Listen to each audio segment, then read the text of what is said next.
This video tutorial I will explain how to query the document using AND condition and OR condition together.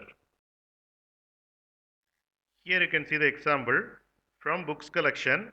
I am going to get documents where likes is greater than 9 and title is MongoDB overview or by is Peter. Here you can see the equivalent SQL query. Here you can see books collection. It has 3 documents.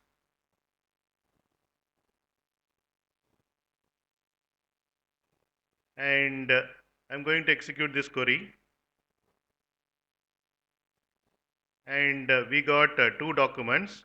And you can see likes is greater than 9 and title is either MongoDB overview or by is Peter.